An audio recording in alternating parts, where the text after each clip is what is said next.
Hello दोस्तों, मैं हूं दिनेश केवरा। आप सबका स्वागत है इस कार्यक्रम टॉक शोज की श्रृंखला में। दोस्तों, हम आज लेकर आए हैं हमारे खास मेहमान श्री सतीश के सिंह जी को। सर, स्वागत है आपका। जी नमस्ते। सतीश के सिंह जी से आप भली भांति वाकिफ हैं। ओलंपिक ट्रैकर में हमारे साथ रहे थे। पूरा का पूरा क्या कहते हैं कि ओलंपिक का मूवमेंट हमने कवर किया था। जी न्यूज के संपादक रहे हैं, एक पैशनेट खिलाड़ी रहे हैं। तो इस नाते सबसे पहले तो ये पहला प्रोग्राम ओलंपिक के बाद कर रहे हैं एक साथ में, तो उनका धन्यवाद पहले कर देते हैं कि वो 15 दिन तक हमारे साथ जुड़े और खेलों की बारीकियों को हमने आप तक पहुंचाया। दोस्तों, टॉक शोज की श्रृंखला के अंदर न्यूज टाइम पर आज जो विषय हम लेकर आए हैं, बड़ा विषय है।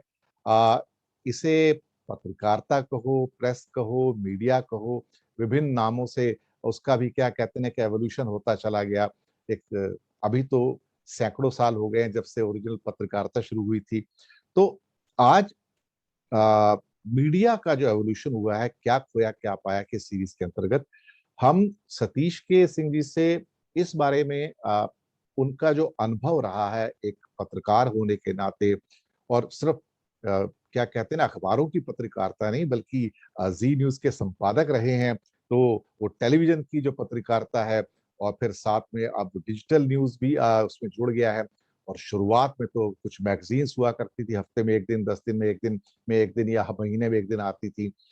तो हमारी भूमिका पिछले 74 सालों में क्या रही, या उससे थोड़ा सा पहले भी क्या रही, भारत के अंदर पत्रकारिता का विकास कैसे हुआ, उसकी एक कहानी है। उसी कहानी के ऊपर चर्चा करने के लिए सतीश के सिंह जी हमारे साथ हैं। सतीश जी, स्वागत है आपका। और आ, इस कहानी की शुरुआत आपसे ही करते हैं। आप ही बताइए, कहानी कहाँ से शुरू होती है, हम कहाँ से चले थे और कहाँ पर पहुंचे। देखिए, हमारे यहाँ पत्रकारिता कहें या जो कुछ कहें उसका नाम दें, इतिहास तो आदिकाल से जी नारद का नाम हो सकते हैं। जी अब आगे आ जाइए तो अभी अगर मॉडर्न मॉडर्न पीरियड में चले आए तो अंग्रेजों के समय 1780 में हिकीज गजट का सब लोग नाम जानते हैं। कई जी तरह के और गजट आए, जी और साइड बाय साइड जो अपनी भाषा थी, जो मातृभूमि की भाषा थी, अलग अलग भाषाएं थी, जी उसमें कुछ न कुछ संवाद होता था। जी अब कई अखबार आ गए उस समय, अंग्रेजों के जमाने में भी आ गए, जी और पूरा लंबा इतिहास है उसका। कब सेंसरशिप लगा, कब कैसे दबाया गया, कौन सी चीजें छापनी चाहिए थी, कौन नहीं छापनी चाहिए थी, कई तरह के कानून आए, जी पूरा इतिहास है कि नहीं। क्विट इंडिया मूवमेंट के बारे में भी इतिहास है कि भाई क्विट इंडिया मूवमेंट को वो छापने नहीं देते थे अंग्रेज, जी जी जी है कि नहीं। जब भगत सिंह और क्या नाम है, चंद्रशेखर आजाद का ये हुआ, तो उसके ऊपर भी उन्होंने सेंसरशिप लगा रखी, जी लेकिन तरीके ढूंढ लिए जाते थे और वो चीजें सामने आती थी, खासतौर से वर्नाकुलर प्रेस में, जिसका बहुत मैस कम्युनिकेशन नहीं था, लेकिन हाँ वो बात निकल जाती थी, छप जाती थी।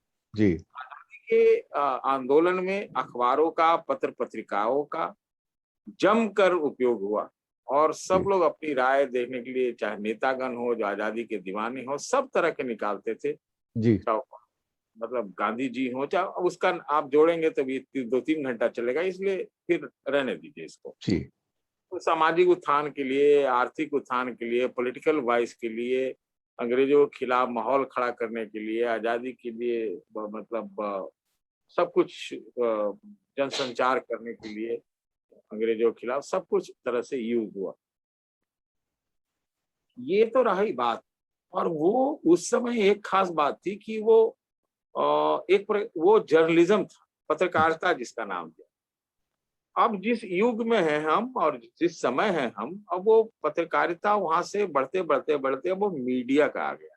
जी आपका पत्रकारिता और मीडिया का जो अंतर है, वो बहुत बड़ा है मेरे ख्याल से। जी सब कुछ जर्नलिज्म नहीं है, और जी सब मीडिया सब कुछ हो सकता है, लेकिन सब कुछ जर्नलिज्म नहीं। जी तो अब उसमें आप देखेंगे प्रोपेगेंडा भी है, उसमें सोशल मीडिया ही है भी है, उसमें एडिटोरियल भी है, उसमें प्रोडक्ट्स का प्रचार भी है, आर्थिक अखबार भी हैं, आर्थिक न्यूज चैनल्स भी हैं। आर्थिक सब कुछ है। ये बड़ा चीज बहुत महत्वपूर्ण और एक प्रतिस्पर्धा है कि न्यूज अगर आई तो उसको क्यों आई, आया क्यों, और उसको अब दबाने का काउंटर क्या है, ये इस तरह जी की एक प्रतिस्पर्धा भी जी चल रही है।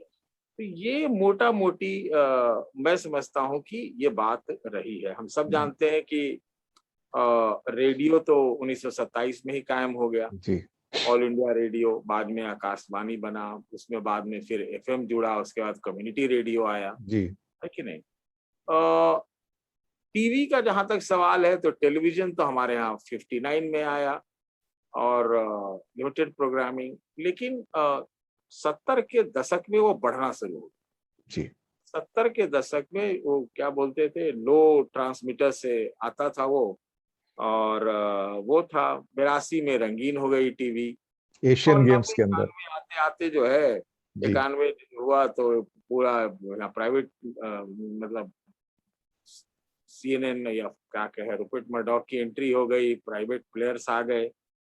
तो हमने सबसे पहली चीज मैंने अपने जहन में जो आता है वो इराक वार का 24 घंटा प्रसारण देखा, जी लाइव, है ना। जो अमेरिकन प्लेन्स आते थे और उससे जो धुआं निकलता था, जो धमाके होते थे, वो सब लाइव था। जी तो ये है, तो अब वो जर्नलिज्म था या क्या नहीं था, अब वो जो टीवी पे प्रसारण था इराक वार का, ये बड़ा मुश्किल सवाल है। इसी जी से हमने एम्बेडेड जर्नलिस्ट की बात सुनी, हम जी बिस्तर, इस तरह के लैंग्वेज आए। तो अब ये सारा सवाल है।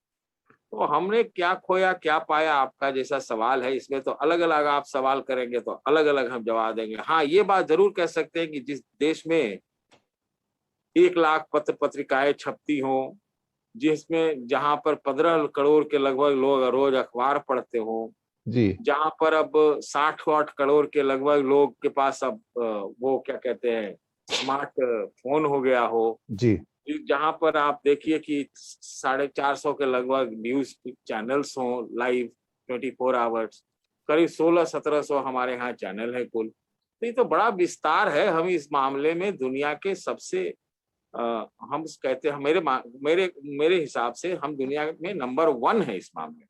बिल्कुल। आप कह सकते हैं मीडिया में नंबर 1।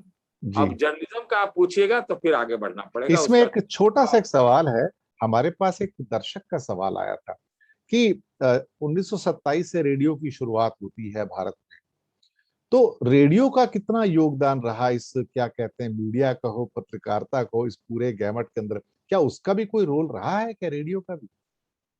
देखिए, एक समय में सब जगह अखबार तो पहुंचता नहीं था, जी रेडियो सब जगह था।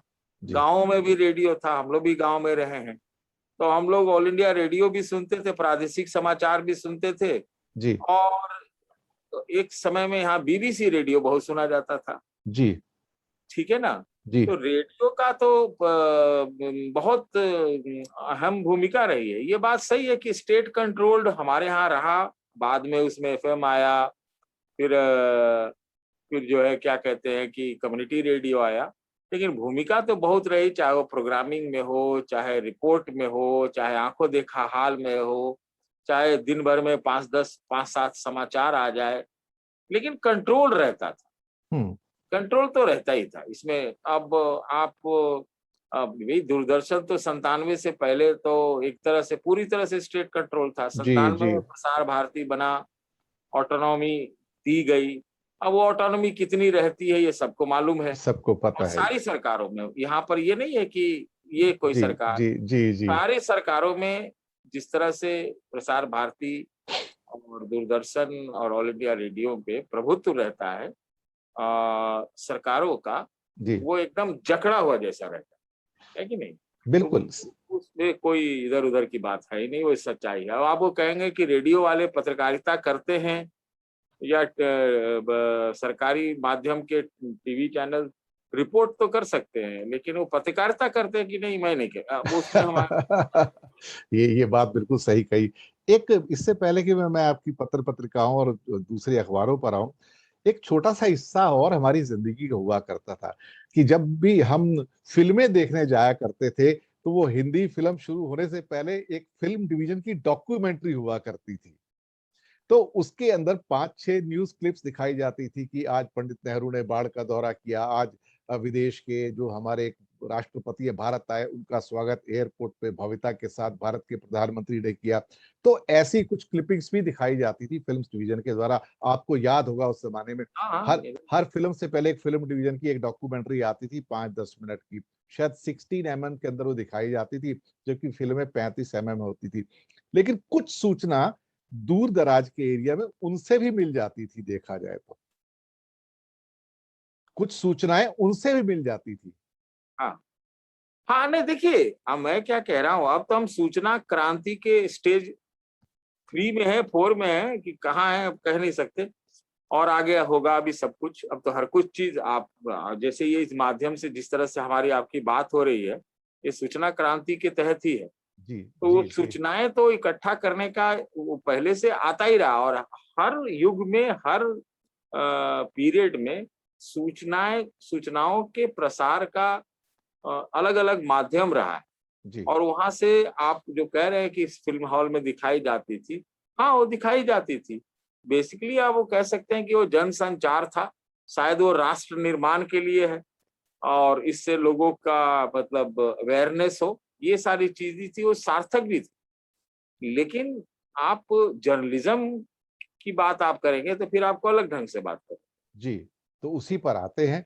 अभी कल ही हमने जब 15 अगस्त था तो 1947 के न्यूज़पेपर 15-16 अगस्त के सारे उसमें पहले दिखाए गए सारे पेपर्स में, तो उससे एक झलक पैदा होती है कि 1947 में जब भारत आज़ाद हुआ तो भारत की अखबारों ने क्या लिखा और वो पुराने प्रिंट्स अभी भी रीप्रिंट किए जाते हैं।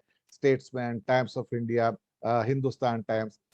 उस समय जो आज़ादी के तुरंत बाद की जो पत्रकारिता थी, 1 दिन बाद की जब अखबारें छप के आती कि इंडिया अटेन्स द इंडिपेंडेंस, वहाँ से थोड़ा-सा अगर यात्रा प्रारंभ करें तो उस टाइम के जो पेपर्स थे, उनका जो स्टैंडर्ड था, उनकी जो पत्रकारिता थी, वो आज की पत्रकारिता से कैसे अलग थी सर? देखिए, अलग-अलग कालखंड में पत्रकारिता जो है अलग-अलग ढंग से चली है, चलाई गई है और हमने वो देखा है। जी, ज़ाहिर-सी बात है कि तमाम दबावों के बावजूद, सेंसरशिप के बावजूद, 1931 के कानून के का भी था, मेरे ख्याल से 1910 में भी एक कानून आया था।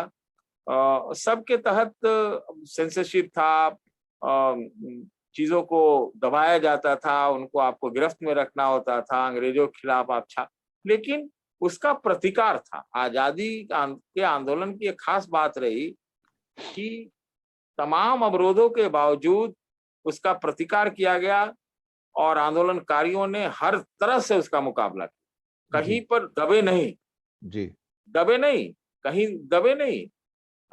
यहाँ तक कि जब मान लीजिए मैं आपको एक उदाहरण बताता हूँ। हाँ, अब जब महात्मा जी गांधी ने जब 1917 में अपने आंदोलन शुरू किए तो इसका खूब जम के उसकी कवरिंग रिपोर्टिंग हुई, दांडी मार्च की खूब रिपोर्टिंग हुई, हाँ, सिविल डिसोबीडियंस मूवमेंट की खूब रिपोर्टिंग हुई। और बात ये थी कि उसमें दबाव आता था, आपके ऊपर वो गिरफ्तार कर लेंगे, ये कर लेंगे, वो कर लेंगे, सेडिशन लॉज़ लगा देंगे, ये सब कुछ होता था। लेकिन अब एक अब उदाहरण देता हूँ 1900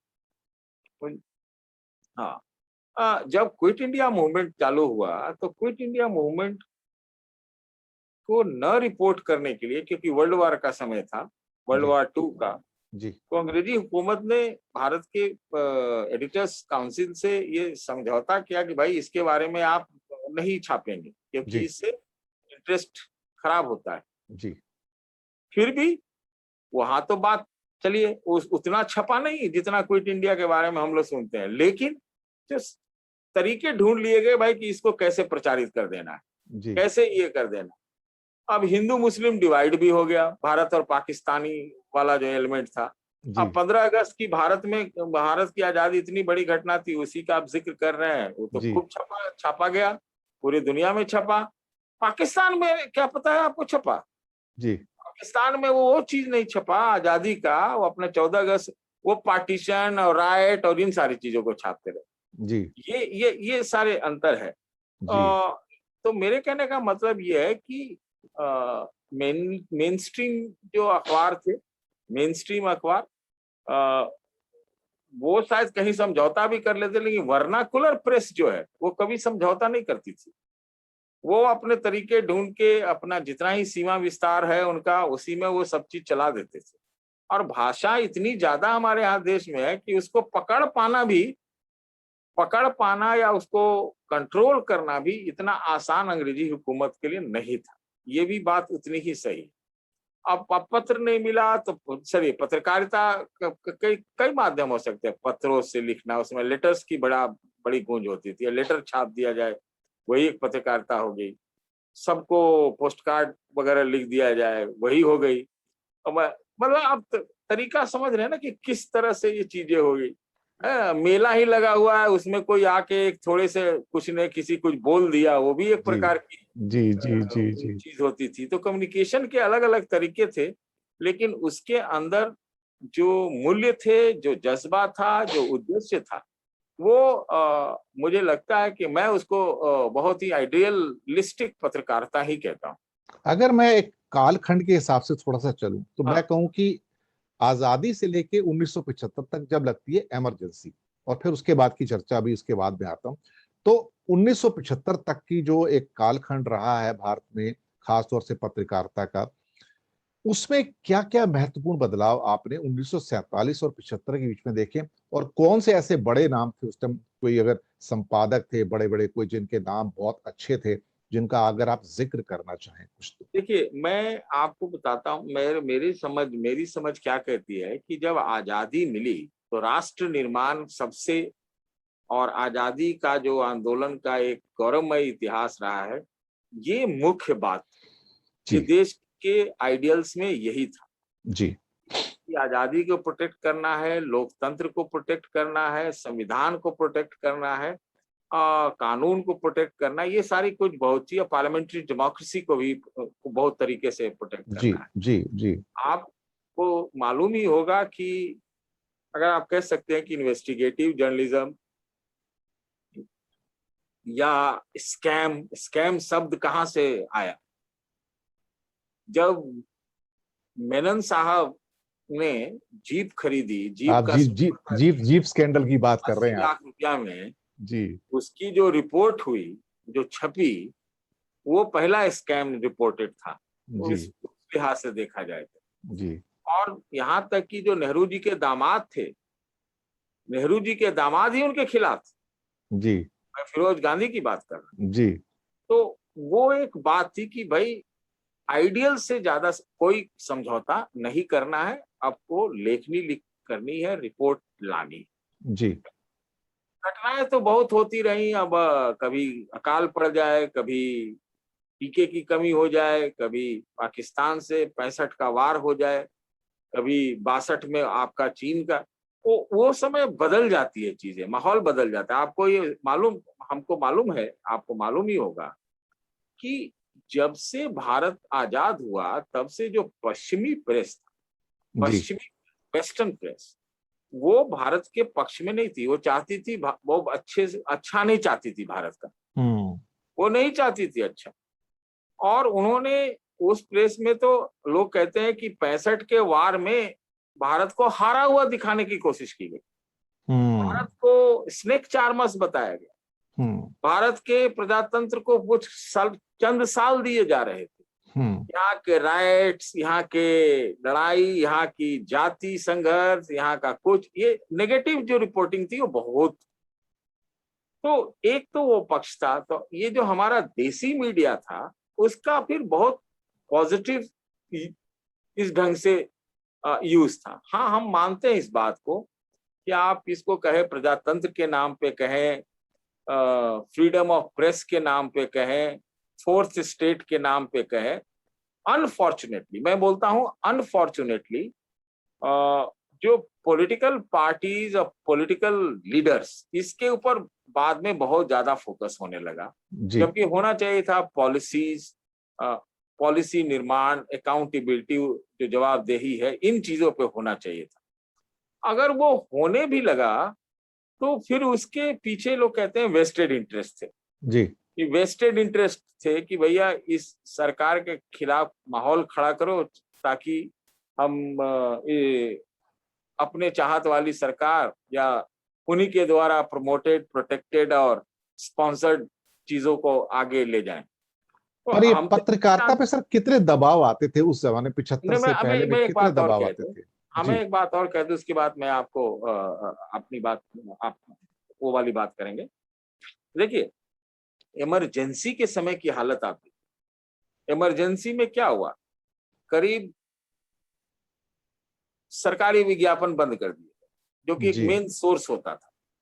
करीब करीब 300 अखबारों के या पत्रिकाओं के, 3000 से ज्यादा अखबारों को, मतलब एक तरह से समझिए जब्त कर लिया गया। एक एक जी शब्द की सेंसरशिप होती थी। जी 350 जर्नलिस्ट जो है गिरफ्तार हुए, जी गिरफ्तार हो गए, मीसा में भी गिरफ्तार हुए बहुत। और उसमें भी डिवीजन आ गया, जी पत्रकारों में डिवीजन आ गया, अखबारों में डिवीजन आ गया कि आधे जो हैं जो इंदिरा गांधी के समर्थक थे, वो कुछ कहते हैं दिल्ली में मीटिंग हुई थी, 47 एडिटर्स ने उनको समर्थन दिया था। हाँ, और कई बड़े समूह ने उनको समर्थन दिया। एक पूरा खिलाफ वाला था, तो इसमें इंडियन एक्सप्रेस, रामनाथ जी गोयनका जी जी का जी नाम जी आता है। जी प्रोटेस्ट हुआ, अखबार में पन्ने छोड़े गए, पन्ने छोड़े, गिरफ्तारियां हुई। हाँ, खाली तो छोड़े गए। ये जो डिवीजन हुआ ना, और डिवीजन में एक और डिवीजन था, वो कैपिटलिस्ट और सोशलिस्ट, ये हम्म डिवीजन। एक डिवीजन लेफ्ट लिबरल और एक राइटिस्ट का डिवीजन। हम्म अब आजकल तो आप समझ रहे हैं, गोदी media, Lutyens media, media Korean media, पता नहीं क्या क्या मीडिया है ना। अच्छी बात, अच्छा ये है कि वो जर्नलिज्म में ये बात नहीं जोड़ते, वो लोग कहते हैं कोरियन मीडिया, हम्म मीडिया बोलते हैं, कोरियन जर्नलिस्ट नहीं बोलते हैं। तो चलिए, इतना तो अच्छा रखा है कि कम से कम उस जर्नलिस्ट शब्द को हटा के मीडिया शब्द ले आए हैं। चलिए, ये एक अच्छी बात है, थोड़ा जर्नलिज्म की इज्जत बच जाती है उससे। अब जी आप सवाल पूछिए, जो आप पूछ रहे थे कि मेरे दबाव। में, हाँ, कि वो 75 से पहले क्या कुछ दबाव थे, और 75 77 में जब मैं तो उस टाइम कॉलेज में पढ़ रहा था, ग्रेजुएशन कर रहा था, तो किस किस्म के राजनीतिक दबाव थे अखबारों पर उस समय?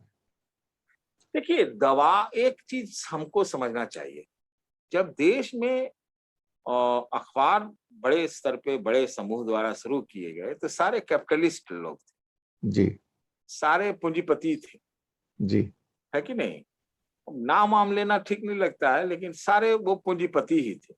जी तो एक, आप जब पूंजी में काम करते हैं, इंडस्ट्री में रहते हैं, और आप उद्योगपति सेठ होते हैं, तो आप वहीं पर दबाव में चले जाते हैं। जी और वो जब दबाव में आप उसके बाद अखबार निकालते हैं, तो अखबार तो, भजन तो होता नहीं किसी सरकार का, जी भजन तो किया नहीं जाता, तो उसके कुछ खिलाफ ही छपती है, सरकार से ही आप जवाब मांगते हैं।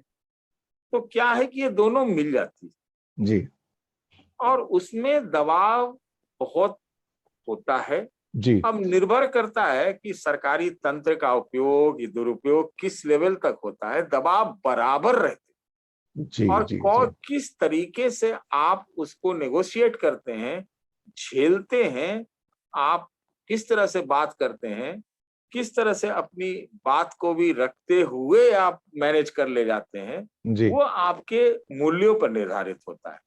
एक कहावत है कि एक बहुत बड़े नेता, जो कि उनका नाम, हम नाम किसी का नहीं लेना चाह रहे हैं, उन्होंने जी कहा था कि भाई, आप पत्रकारों को कहा गया कि आप लोग घुटने टेको, तो लोग सब रेंगने लग गए। बहुत बड़ा एक जी जी जी जी जी स्टेटमेंट था, इसका जी एग्जैक्ट स्टेटमेंट तो मैं नहीं कह पा रहा हूँ, लेकिन यही था वो दर्शक कि समझ जाते हैं, दर्शकों को पता हाँ है। हाँ, तो ये हो गया। अच्छा, अब क्या है कि अब हमने क्या देखा, देखिए, अब हम लोग उसको इस तरह से देखें। अब आर्थिक उदारीकरण के बाद से, 91 के बाद। हाँ, तो जो प्रोपेगेंडा, प्रोपेगेशन, क्या कहते हैं, पब्लिसिटी, ये सब कुछ ज्यादा आया, इसमें से कहीं कोई दो राय नहीं है। क्योंकि प्राइवेट इंडस्ट्रियल इंटरेस्ट जो होते हैं, उनको अपना माल बेचने में, अपना धंधा बढ़ाने का ज्यादा होता जी है। ऑब्वियस सी बात है कि वो थोड़ा, हमको लगता है कि तो कुछ संस्थान भी लाएंगे तो उनकी दृष्टि वहां होगी जी, और उनका उद्देश्य और होगा। नहीं तो समझ में नहीं आता है कि इतने हजारों चैनल्स की क्या आवश्यकता है। और चलती हैं बहुत सारे तो 5-6 महीना, 2 साल, 1.5 साल, 3 साल, 4 साल में बंद हो जाते हैं, है कि नहीं? वो भी होता है। तो दबाव होता है। अब जैसे बोफोर्स की रिपोर्टिंग हुई, जी, बोफोर्स की रिपोर्टिंग हुई, जैसे कि हर्षद मेहता मेहता स्कैम की रिपोर्टिंग हुई, जी, है कि नहीं? और उसमें कहा जाएगा कि ये तो कहीं से कहीं वो भी प्रभावित थे। जी, हमने हमने देखा है ना, आरटीआई की का दौर देखा, हमने पीआईएल का दौर देखा, दोनों के ऊपर हमले होते रहे। जी, लेकिन दोनों खराब थोड़ी है जी, आपस में, लेकिन उसका दुरुपयोग होता है। जी, तो आप फ्रीडम देते हैं कि आपको लाइसेंस मिल गया, सब कुछ आप पब्लिशिंग करने लगे, सब कुछ हो गया। अगर उद्देश्य में आप भ्रमित हो गए, तो जाहिर-सी बात है कि आप फिर रेंगने लगेंगे खुद भी। बिल्कुल। ये आपने हाँ, सही कहा। अब यहाँ ऑब्जेक्टिविटी की भी रहती है और दबाव जी, मैं नहीं कह रहा हूँ कि नहीं रहती है। मैं आपको जी, बता रहा हूँ, मैं किसी का नाम नहीं लूँगा। कम से कम भारत सरकार के आधा दर्जन मंत्री हुँ, मतलब हर 2 दिन पर मुझे फ़ोन करते थे जब मैं एक चैनल का संपादक था। एक दौर था जब वो दबाव भी था, वो रिक्वेस्ट भी था। वो रिक्वेस्ट होता था लेकिन दबाव के शक्ल में, या दबाव होता था रिक्वेस्ट के शक्ल मैं में। सतीश जी उसी पे आ रहा था कि फिर ये जो दौर स्टार्ट होता है टेलीविजन न्यूज़ मीडिया का, जिसके आप सब शुरुआती दौर से उसके साथ जुड़ गए थे और बड़े क्या कहते हैं न्यूज़ समूह जी के साथ आप जुड़े और उसके बाद उसके फिर संपादक भी रहे। तो जब ये टीवी न्यूज़ मीडिया आता है पत्रकारिता से निकलकर, तो कितना क्वालिटेटिव चेंज आता है और कितना उसका प्रभाव पड़ता है? फिर उसके दबाव कैसे पड़ते हैं और क्या एक गुणात्मक परिवर्तन होता है? ये थोड़ा-सा, क्योंकि आप उसके भुक्तभोगी हैं, आपने उस चीज़ को भोगा है और जितना बेहतर आप उसको जानते हैं शुरुआत से, क्योंकि उस टाइम न्यूज़ चैनल भी एक ही होता था, देखा जाए तो। दूसरे कोई न्यूज़ चैनल भी नहीं होते थे, ले-दे के जी न्यूज़ ही होता था बस, बाकी सब तो बाद में आए हैं देखा जाए तो। जी, देखिए, आप यकीनी तौर पर मैं आपके सामने बोलना चाहता हूँ, ऐसा नहीं कि दबाव नहीं आता था, लेकिन कोई शायद ही मौका आया होगा जब मैं दबाव झेल नहीं गया हूँ सफलतापूर्वक। हुँ, कोई ऐसा मौका नहीं, कोई ऐसा मौका आने नहीं दिया। जी, बहुत तरीके से, ये नहीं कि फौलाद की तरह से मसल फुला के हम कहें कि नहीं जी हमने ऐसे कर दिया। भाई चुपचाप तरीके से अपने हिसाब से काम किया जी, और कुछ पता भी नहीं लगा, है कि नहीं? जी, तो एक तो तरीका ये होता है। दूसरा, टेलीविज़न के बारे में आपने पूछा।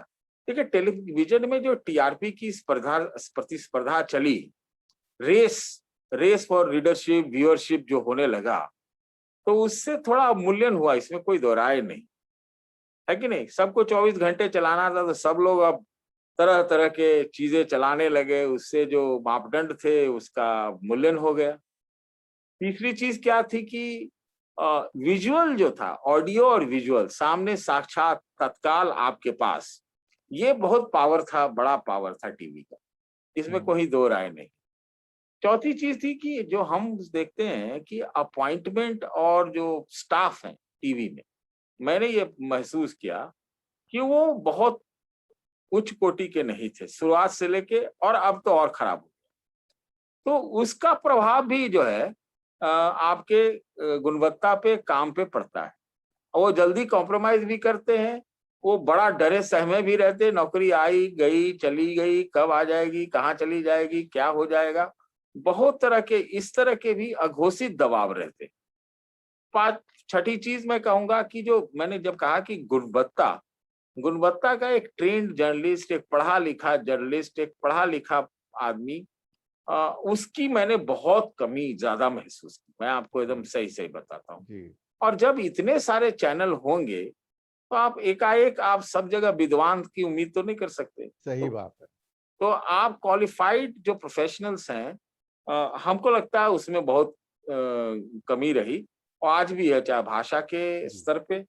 मैं तो अपने बारे में भी कहता हूँ कि मैं बाय डिफ़ॉल्ट जर्नलिस्ट बना, बाय डिफ़ॉल्ट, है कि नहीं?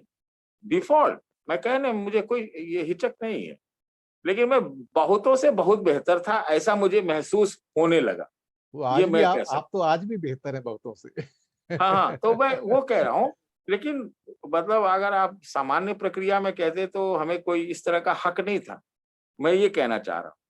तो लेकिन हाँ ठीक है, जो हुआ तो ये सारी चीजें। और फिर मैंने कहा कि जो संस्थाओं का, मालिकानों का जो वेस्टेड इंटरेस्ट होता है, चाहे राजनीतिक दलों ने या नेताओं ने टीवी मीडियम को एक एम्पलीफायर, एक प्रचारक के रूप में यूज करना शुरू कर दिया, नेगेटिव या पॉजिटिव, कि चेहरा दिख जाए, तो इससे बड़ा अवमूल्यन हुआ। वहां पर जो लाइनें खींची गई वो बहुत कम ही लोग इसका जो है प्रोटेक्ट कर पाए। तो ये जी भी एक बहुत गड़बड़ी की चीज रही। और अब तो आज के दिन में आप देखिए तो देख बिल्कुल झूठ को भी सच, सच को भी झूठ बता देते हैं। तो अब तो माने गजब है कि मतलब आप पहले ये था कि आप पूरा सच नहीं दिखाते थे, क्योंकि आपकी गुणवत्ता भी नहीं थी दिखाने की। सच्ची जी बात तो ये है, आप जी रिपोर्ट नहीं ला सकते। वो अखबार में जो जर्नलिस्ट ट्रेंड बहुत सालों से काम कर रहा था वो ले आता था। आज इसलिए अखबार का महत्ता अभी भी बनी हुई, जी क्योंकि वो रिपोर्टिंग ले आते हैं, रिपोर्ट ले आ देते हैं, ओरिजिनल रिपोर्ट ले आ जाते हैं, कागजात ले आते हैं, उनको सूचनाएं मिल जाती है। वो बात की चीज है कि वो छपे न छपे या दबाव हो, पदर तरह की बात हो जा रही है। लेकिन सच्चाई यही है कि गुणवत्ता में बहुत कमी रही। जी इंस्टेंट नूडल्स वाला जो जर्नलिज्म हो गया ना, ये T20 क्रिकेट जैसा, जी तो वो उससे मामला थोड़ा बिगड़ गया। और वो उससे अवमूल्यन हुआ। इसका मतलब हम ये नहीं कहेंगे कि सब कुछ खराब ही हुआ। जी हम भी उसी में काम किए तो हम भी जिम्मेवार हैं भाई। तो लेकिन बहुत कुछ अच्छी चीजें भी हुई, इसमें कहीं से दो राय नहीं। वो अच्छी अच्छी चीजों के बारे में आप पूछेंगे अलग से तो मैं अलग से बात कर सकता अब हूँ। खास तौर से इसमें अभी जब यहाँ से निकलेंगे डिजिटल एवोल्यूशन के ऊपर आते हैं कि ये अब तो वो सुरसा के मुंह की तरह इतना बड़ा हो गया है कि कभी कभी तो लगता है इसको संभाला कैसे जाए। उसमें बुराइयां भी आई हैं, कुछ अच्छी चीजें भी हुई हैं। बहुत सारे चैनल ऐसे हैं जो टेलीविजन न्यूज नहीं दिखा पाते हैं, कम से कम उनके अंदर हिम्मत है कि उसके बारे में बात करते हैं, वो प्लस है। लेकिन ट्रैश भी बहुत आ रहा है वहां पर। एक तरह से क्या कहते हैं ना, चैनल भी पार्टी के स्पोक्स पर्सन ही बन गए बहुत सारे, जो डिजिटल मीडिया के अंदर भी हैं या टीवी न्यूज पर भी हैं। इस डिजिटल जो चेंज आया है उसको आप किस रूप में देखते हैं? देखिए, मैंने आपसे पहले ही कहा कि संख्यात्मक तो बहुत बड़ा होता चला गया है। जी गुणात्मक कितना हुआ ये बहुत बड़ा सवाल है, जी बहुत बड़ा सवाल जी है कि नहीं। पहले शायद एक एक अखबार में 2 लाइनें ऊपर में छप जाती थी तो पूरा देश हिल जाता था, जी है कि नहीं। हर जो यहाँ पे भ्रष्टाचार होती है उसको बोफोर्स का नाम देना पड़ता था, अरे वो बोफोर्स कर दिया, है ना। तो अब आप उस तरह से देखिए, इसका मतलब ये नहीं है कि सारे माध्यमों ने अपना अपना योगदान दिया है। अखबारों की अलग का अलग महत्व है। टीवी ने चीजें जो आपको आंखों देखा हाल सारी चीजें जो पॉजिटिव सेंस में है वो दिखा रहा है। डिजिटल में है कि जहां तक आपकी कोई पहुंच नहीं है, एकदम जर्रे जर्रे तक, एकदम घर घर तक उनकी पैठ है। कहीं से जी कोई बैठ के एक स्मार्टफोन से एक लाइव डाल देगा, है कि जी नहीं। अभी तो गंगा में जो लाशें तैरी, तो कौन सा उसके लिए बीबीसी रिपोर्ट करने के लिए आया था? वो तो जी नहीं आया था, ना डिजिटल उनका, ना कोई का टीवी, कुछ नहीं आया था। आम आदमी जुड़ गया उसके साथ।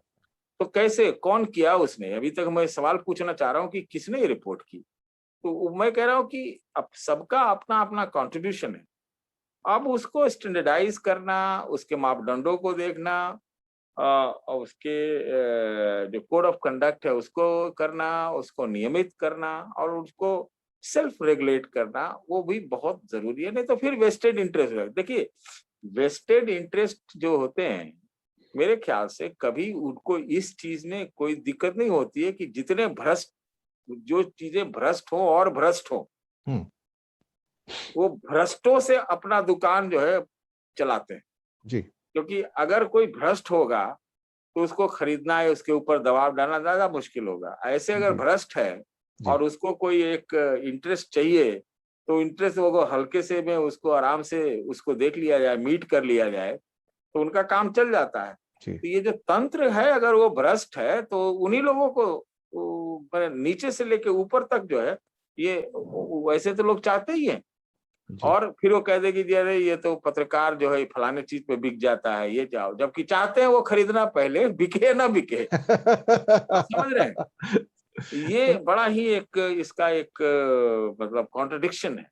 बिल्कुल और आपने सही कहा आपने। अभी और कुछ आप देखिए अब जो एक नई टेंडेंसी हो रही है, जी जो टॉलरेंस कम होता जा रहा है, एकोमोडेशन कम होता जा रहा है, जी कि भाई हम समालोचना, क्रिटिसिज्म सुने, जी ये जो क्षमता थी पहले उससे अब बहुत कम होती जा अब रही है, कम हो और गई है। बहुत ज्यादा कम होती गई है। हाँ आप वेस्टेड इंटरेस्ट के नाम पर जो आपके खिलाफ रिपोर्ट करते हैं उनको खारिज जरूर कर सकते हैं, लेकिन एक ये अगर ये नियम बन गया, एक आपने एक इसको एक मतलब उसको आपने उस ढंग से उसको ये कर दिया, तो फिर प्रजातंत्र में फिर पत्रकारिता की भूमिका क्या रहेगी? आप मुझे कुछ ये कुछ भी बताइए। नहीं रहेगा अगर सवाल आप। आप किससे पूछेंगे, काहे से बिल्कुल पूछेंगे? बिल्कुल आप तो बिल्कुल अपने से ही पूछते पूछते थक जा रहे हैं। तो बिल्कुल ये टॉलरेंस एकोमोडेशन का घटना, और झूठ को सच बनाना, सच को झूठ बना देना, जी खारिज कर देना, ये बहुत मुझे लगता है खराब हो रहा है। फैक्ट्स से कभी छेड़खानी नहीं होनी चाहिए। डिस्टॉर्ट आपके किए जा रहे हैं। आपके कोड ऑफ कंडक्ट से कोई छेड़खानी नहीं होनी चाहिए। जी आपके आपके आइडियल से कोई समझौता नहीं होना चाहिए। जी बाकी अब वैचारिकता से अगर आप हम कहें कि मैं इस विचार का हूं, आप इस विचार का हो, आप घोषित तौर पर वो वैचारिकता सामने घोषित करके आप वो काम कीजिए, बिल्कुल सही माना जी जाएगा, जी मानना भी जी चाहिए जी जी जी कि भाई चलिए। हम इस चीज का समर्थक हैं, हम इस चीज को करते हैं। लेकिन हम समर्थक हैं, हम बताएंगे नहीं, और फिर झूठ को सच करेंगे या सच को झूठ बनाएंगे, ये बड़ा गड़बड़ है। और बहुत सारी आप सरकारों की ही बात करें, अब सरकारें भी हैं जो राज्यों में और सब जगह वो टॉलरेट नहीं करते, वो एडवर्टीजमेंट बंद कर देंगे, कई तरह की 17 तरह की चीजें हो जाएंगी। बहुत वो टॉलरेंस बहुत कम हो रहा है, ये मैं समझता हूँ कि पत्रकारिता को और मीडिया बना रहा है। ये सही का। एक अच्छी बात ये हुई कि बॉम्बे हाई कोर्ट ने एक रूलिंग दिया है और जस्ट उनपे कहा है कि आईटी के जो रूल्स कुछ हैं वो और ठीक नहीं है, तो उसको स्टे कर दिया गया है जब तक फाइनल फैसला आता है। एक लास्ट में जाते जाते एक सवाल पूछना चाहूंगा। कुछ भूमिका विदेशी पत्रकारिता की भी है। इसमें कुछ बड़े नाम हैं, सिडनी मॉर्निंग हेराल्ड है, फ्रांस का लेमॉन्ड है, वॉशिंगटन पोस्ट है, न्यूयॉर्क टाइम्स है, गार्डियन है, टाइम्स लंदन है, और कुछ और फेमस अखबारें हैं। उनके साथ में एक साइड में ग्लोबल टाइम्स भी आ जाता है चाइना का। तो ये क्या जो भारत में पत्रकारिता का जो ट्रेंड है, क्या वहां भी कुछ ऐसा ही ट्रेंड है जो कि बहुत विकसित लोकतंत्र है जैसे अमेरिका है या ब्रिटेन है या ऑस्ट्रेलिया है, वहां भी क्या ऐसा ही है? किस किस्म का वहां पर चेंजेस आप देखते हैं? देखिए, जहां तक रूस, चाइना और या यूएसएसआर जैसे देशों की बात पुरानी करें, तो वहां तो स्वतंत्र पत्रकारिता की कोई जगह थी ही नहीं। ठीक, बिल्कुल सही बात। सच्चाई है। हाँ दूसरा ये है कि आप लिबरल डेमोक्रेसीज में आप पत्रकारिता की जगह थी, जो कि आज भी है। जी इसका मतलब ये नहीं है कि वो वेस्टेड इंटरेस्ट उसमें नहीं हो, वो हम्म वेस्टेड इंटरेस्ट भी रखते हैं और वहां के अपने नेशनल इंटरेस्ट भी होते हैं। जी इसीलिए शायद एम्बेडेड जर्नलिस्ट जैसे शब्द गढ़े गए, है कि नहीं? बात ये है कि जो अंतर है मैं आपको बताऊं, जहां मनी पावर और वेस्टेड इंटरेस्ट और ये सब मल्टीनेशनल्स के इंटरेस्ट होंगे, वो चीज तो रहेगी। हम ये कह दें कि वहां नहीं है और हमारे यहाँ सब कुछ खराब है, तो ऐसा बिल्कुल नहीं, ऐसा है नहीं। हम्म लेकिन कहाँ फर्क पड़ता है मैं आपको बताता हूँ। फर्क पड़ता यह है कि जो संविधान से जो अधिकार है अमेरिका जैसे देशों में, है ना, वहां पर आप देखेंगे कि वो एक अखबार जो है वो डोनाल्ड ट्रंप को ही ललकारते रह गया है हम्म और लड़ गया, है कि नहीं? तो वो अधिकार का उपयोग करके वो काम करते हैं, और वहां पर जो जुडिशरी का जो की भूमिका है, वो उसको वो ताकत के रूप में इस्तेमाल करते हैं। बहुत तो बड़ा है। ये चीज बहुत एक वहां पे है।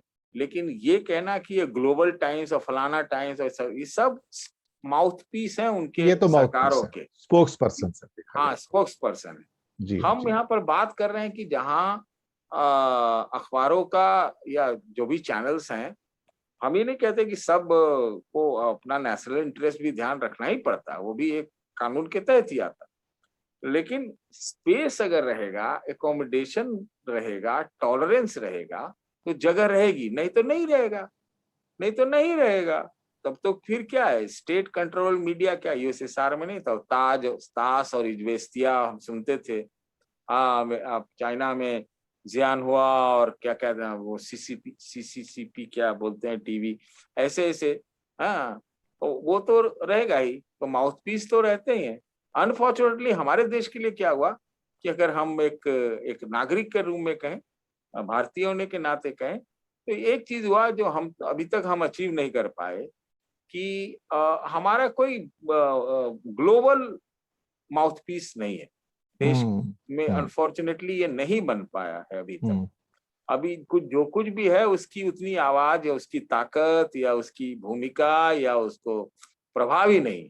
जैसे जी। आप कहेंगे सीएनएन है, अल जजीरा है, रशियन टीवी है, और जो चाइना वाला है, चाहे आप बीबीसी कह लें, इन सब की धाक है। जी। हमारा ऐसा कुछ है नहीं, अभी तक हो नहीं पाया। वो कहीं ना कहीं वही बात निकल के आती है कि एक स्वतंत्र पत्रकारिता और एक निष्पक्ष पत्रकारिता का भी एक उसमें मुद्दा आ जाता है। तो ये सारी की सारी बातें थी। एक आखिरी बिल्कुल लास्ट का एक छोटा सा प्रश्न करके आपसे वाइंड अप करेंगे कि यहाँ तक की यात्रा तो रही, पर आने वाले और 20-25 सालों में आप इस पत्रकारिता को या सो कॉल्ड मीडिया को किस रूप में देखते हैं? क्या ये और विभत्स हो जाएगा या बेहतर होगा?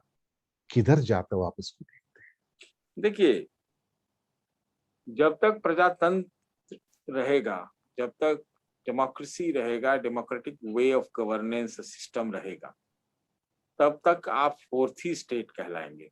जी। है कि नहीं?